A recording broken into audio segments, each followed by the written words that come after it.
Sabahları gözləmirəm artıq, ona görə qayıdıram dünəni mən. Bura qədər gəlib sonra qaldıq, desək əgər bu gözləri ürəyimə. Mən edirəm həyatıma davam, atıram beynimdən onu nə yadıma salar. Axı getirmədim ömür boyu mən adıma yalan. Deyiləm mən yanında yanan, yeni həyatıma salam.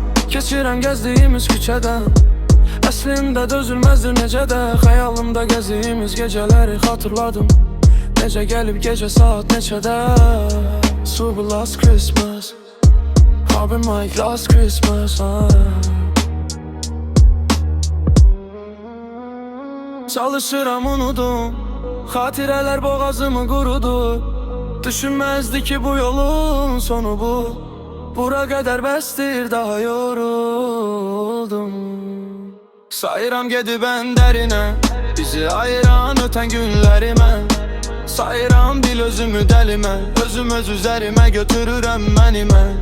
Sayıram olan səhvləri, günah dəftəri dolu toz rəfləri. Sayıram sona qədər davam edib sonra geri edə, bəlkə bunlar bir də xoşbəxt məni. Sayıram gedib ən dərinə, bizi ayıran ötən günləri mən.